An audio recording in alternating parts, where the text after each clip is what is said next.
Hello cravings! Mahilig ka rin ba sa patatas? Kung mahilig ka, subukan mo itong ating baked potatoes na talaga namang sasarap 10 out of 10.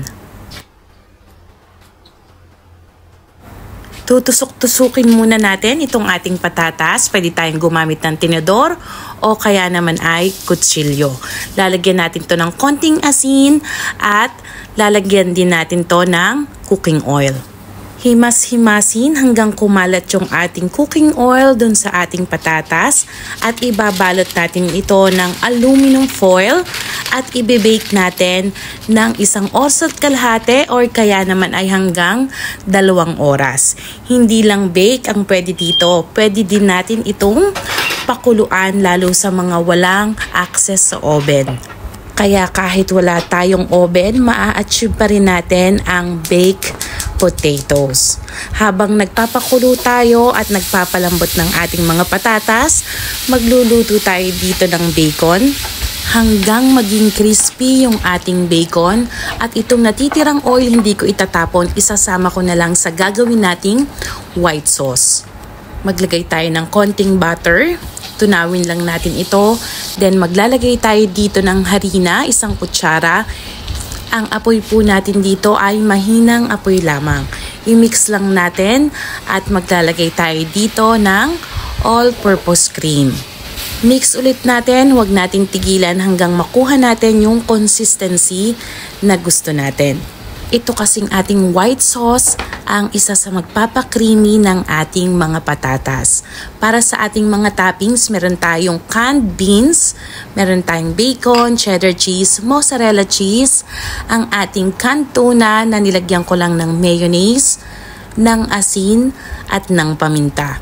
Then i-mix lang natin ito, i-check naman natin ngayon yung ating pinakuluan na patatas. Tutusukin lamang natin ito ng tinidor. Kapag natusok nyo ng mabilis at hindi kayo nahihirapan, ibig sabihin ay pwede na yan. Ito pala yung ating baked potato. Kung gusto nyo ng mas malambot, pwede nyo po itong tagalan sa oven ng mga 2 hours. Habang mainit pa, kailangan ilagay na natin ang dapat ilagay dyan. Katulad ng ating butter, tapos yung ating mga cheese, mozzarella cheese at cheddar cheese. Maglalagay na rin ako dito ng tuna at saka more mozzarella cheese at ibabalik ko lang ulit ito sa oven. At ito naman yung ating pinakuluan na patatas. Kailangan dito talaga ay mainit pa lang ay ilagay nyo na. Tapos ang gagamitin nyo cheese dito, kung walang mozzarella cheese, mas okay ang quick melt cheese. Para naman sa ayaw ng tuna, lalagyan ko lang to ng white sauce, tapos ng baked beans, at ng konting bacon. Kung wala po tayong bacon, pwede po dito ang giniling na baboy, giniling na baka, or kaya naman ay ham or hotdog. Kapag wala po tayong mozzarella cheese, pwede na ang cheddar cheese or quick melt cheese.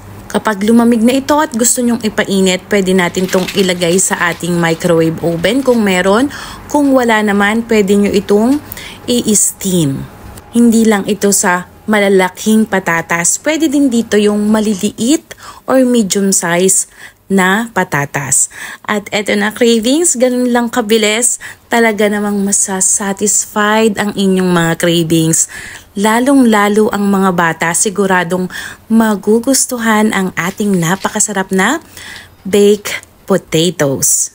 Sana ay nag-enjoy kayo sa ating masarap na dish for today's video. Thank you, cravings!